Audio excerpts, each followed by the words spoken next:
This isn't just a story about a young man working the counter at a KFC. It's about courage, loss, and the unexpected power of speaking up, even to one of the most influential people in the world. When 19-year-old Ethan Wells looked into the eyes of the President of the United States and refused to serve him, no one in the room knew the heartbreaking reason why, until he spoke. The lunch rush at the small-town Kentucky Fried Chicken was already in full swing. The fryer sizzled and hissed in the kitchen, the smell of crispy chicken hung in the air, trays clattered, and chatter filled the space. Behind the counter stood Ethan Wells, cap pulled low, eyes scanning the register. He'd been working here for 6 months, saving every dollar for community college. This job wasn't glamorous, but it was steady, and Ethan was the kind of person who did what needed to be done. It was shaping up to be just another ordinary shift, until the restaurant's glass doors swung open and the whole place seemed to freeze. A tall man in a dark suit entered, flanked by Secret Service agents. It took everyone a half second to process what they were seeing, and then the whispers started. Wait, is that really him?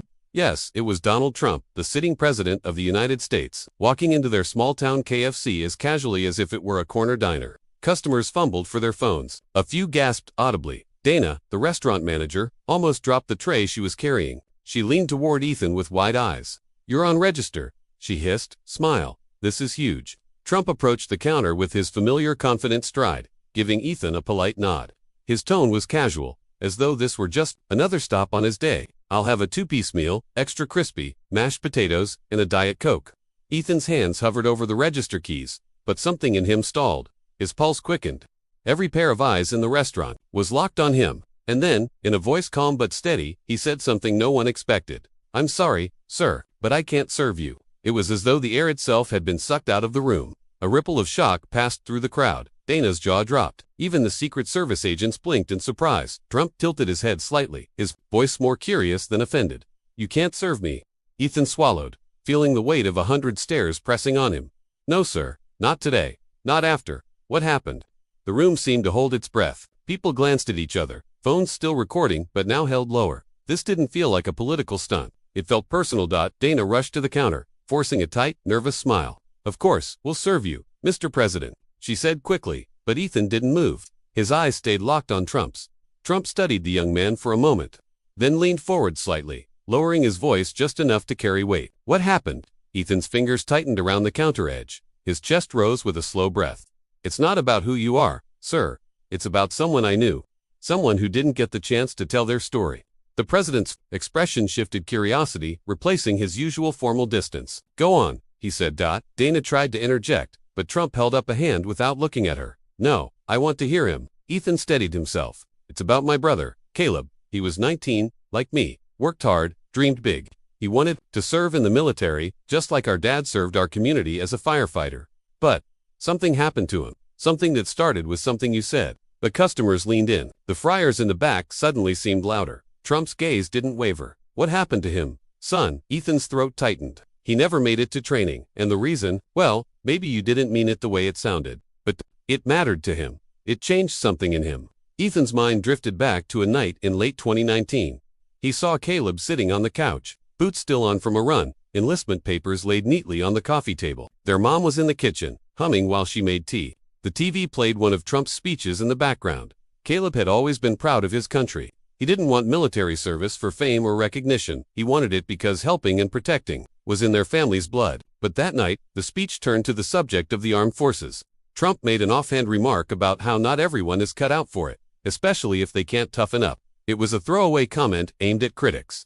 But Caleb heard it differently. Ethan explained quietly. "My brother had a mild heart condition, manageable. He'd been training hard anyway. Military doctors said he might still fail the physical, but he was determined to prove himself. And when he heard those words, it was like something in him cracked. He thought maybe they didn't want people like him, that maybe he wasn't good enough." The next morning, Caleb stopped going to the gym. He put his enlistment forms away. Weeks later, he died unexpectedly from heart complications. Ethan's voice shook. "He died thinking he wasn't enough. And maybe you didn't mean it, sir, but your words reached him, and they stayed." The restaurant was silent. Even the Secret Service agents seemed to pause. Trump stood there, still as stone. Finally, he asked, "What was your brother's name?" "Caleb Wells." Ethan answered. Trump nodded, almost as if committing it to memory. His voice softened. "Son, I've spoken more words than I can count in my life. Not all of them land where I expect, but the impact is real, whether I meant it or not." Ethan crossed his arms. I know you probably didn't mean to, but you did. And I couldn't just hand you a tray like nothing happened. Trump leaned closer to the counter. I've had people tell me my words inspired them. And I've had people tell me my words hurt. I can't change the past, but I can listen now. Ethan blinked, taken off guard. He had braced for defensiveness, not this. Trump motioned toward an empty booth. Can we sit? I want to know about him.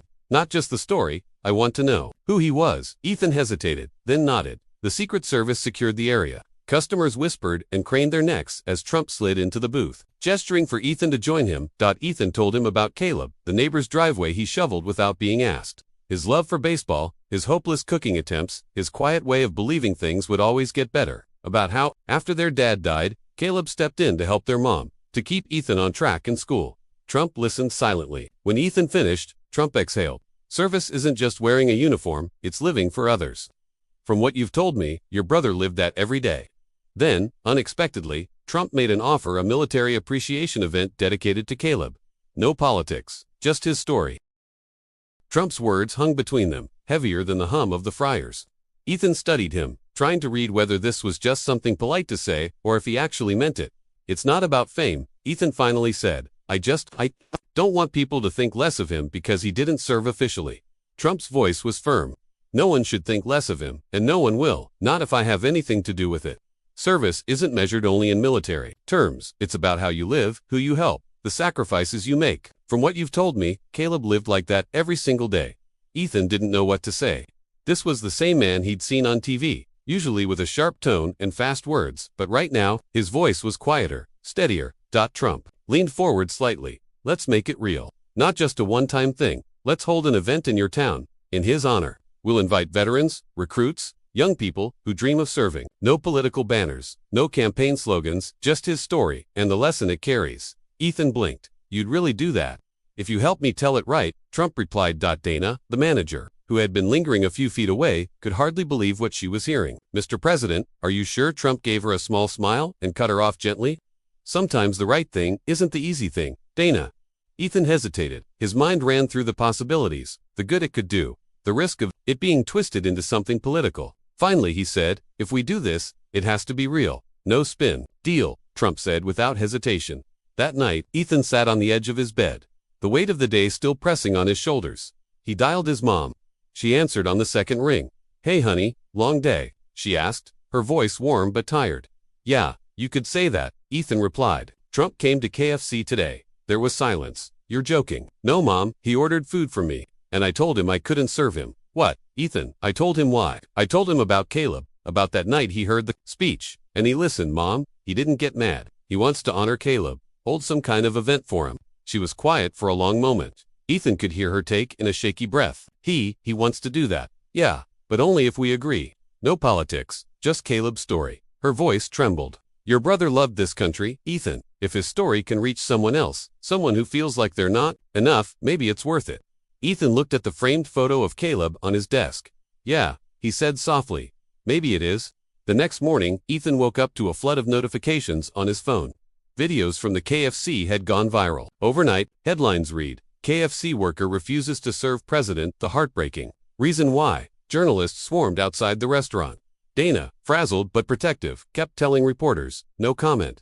Trump's office issued a brief statement. The president had a meaningful conversation with a young man about his late brother. Plans are underway to honor his memory.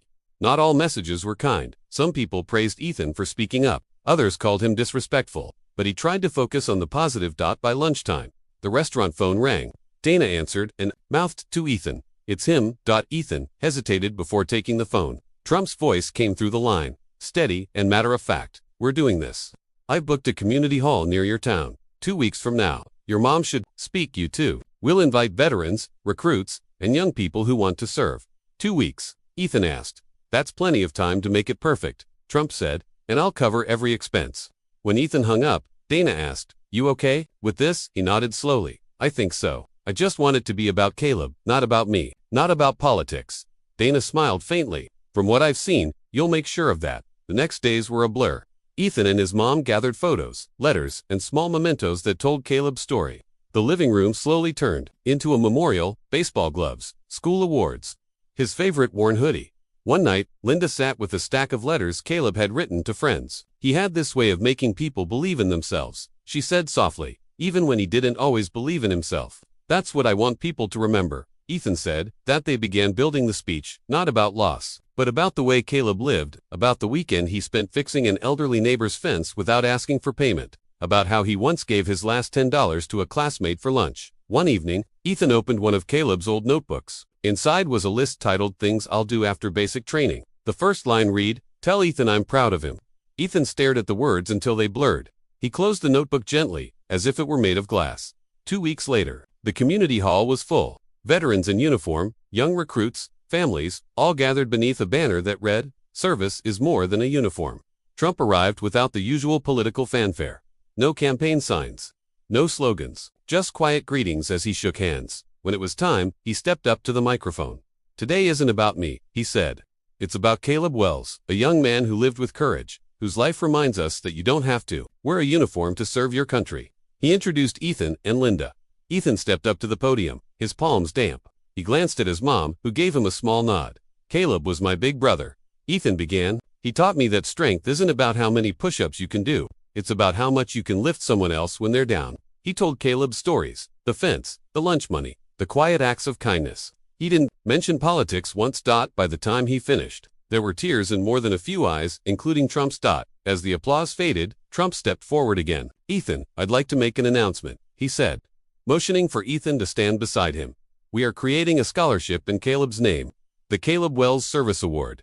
It will go to young people who dedicate themselves to serving others in any way they can. No uniforms required, just heart." The crowd erupted in applause.